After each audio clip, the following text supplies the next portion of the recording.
So like I said earlier in the show, colder weather days like this and the ones that we've been having, they just make me want to wrap myself in a blanket like a little burrito.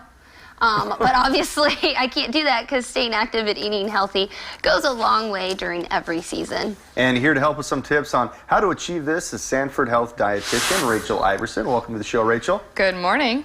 And Rachel, you know, holiday celebrations and parties from Halloween all the way to New Year's Day are filled with delicious, sugary, and fatty foods. Yes.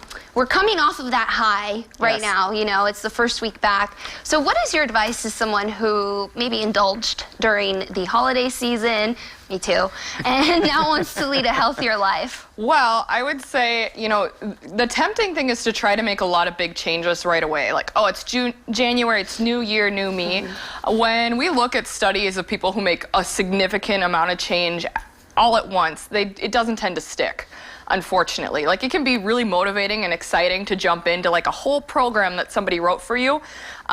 But really, research shows that making one change at a time, while not as exciting, is a lot more sustainable, and you'll have a lot healthier lifestyle. That's really good advice.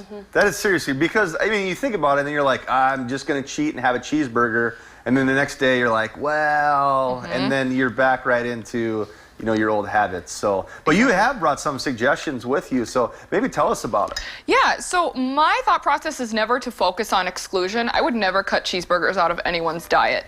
My goal is to focus on inclusion. So what can we add? Can we add more healthy grains and whole grains? Can we add more protein? Can we add more fiber into someone's diet? Can you get more fruits and veggies? So when you order a cheeseburger, can you, like, you know, have a side salad with it as well as your French fries? And maybe just watch your fullness level a little bit more closely, because when we get that big juicy burger in front of us, we really want to finish all of it. But are you really full? And now with air fryers, we have the technology to reheat those kind of things a little bit better, so you could enjoy it again, which that's my favorite thing to do for breakfast, is eat leftovers. So can we go over, because you have a vast amount of suggestions here. Let's just go over those right now. For sure. Okay, so I have some different books that I really like over here. So Intuitive Eating is a book that really talks about getting rid of diet culture in your life, how to spot those types of things, how to not have disordered eating or a lot of guilt around food, and how that can actually teach you to eat better and listen to your body's cues. So if you're looking to change around your nutrition habits, I highly recommend this book. Again, if you're treating your body with kindness and wanting to come at healthy changes from a place of happiness and I want to feel well, you're going to have a lot better than, oh, I hate that I'm a size 10 pant, which I am, and I feel fine. FYI.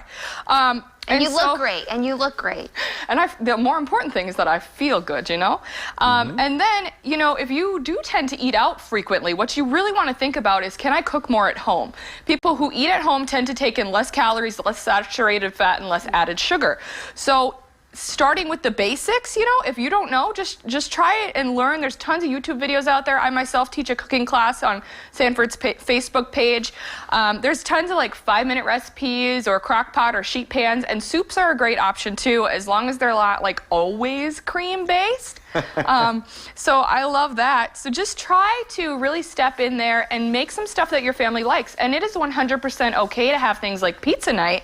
Just make sure it's pizza night with salad, or you add some mushrooms and some green peppers on top of that pizza to give it some more veggies.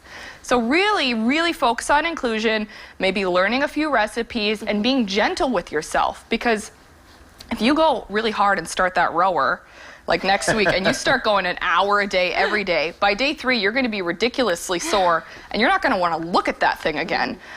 So I would say start by doing less than you think you can, and you'll have so much more success. Thanks for the advice, Rachel. Seriously, because I was like, I'm doing an hour a day, every day. Oh, here we go. And that's just not a good idea.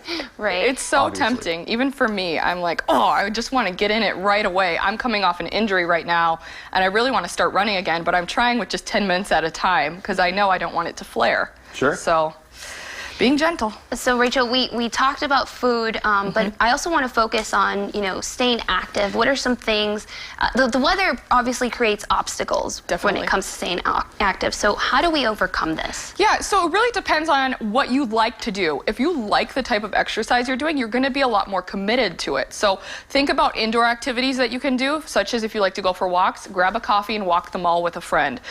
Depends on how much money you're in your wallet as well, because you might get distracted. But I like to do that. I also like to take my dogs for a walk around, like running Shields or Lowe's. But you can join a bowling league. It's not super high activity, but you want to find stuff that's fun. If you like to work out, there's tons of gyms in the area that are warm inside. There's tons of videos on YouTube, and there's a lot of videos that don't need equipment. Sure. But for my people who don't like activity for the sake of activity, my recommendation is to do things like deep clean your house furiously. Like put on some good music, set the timer for 30 minutes, because then you're getting exercise. You can get your heart rate up pretty high scrubbing floors.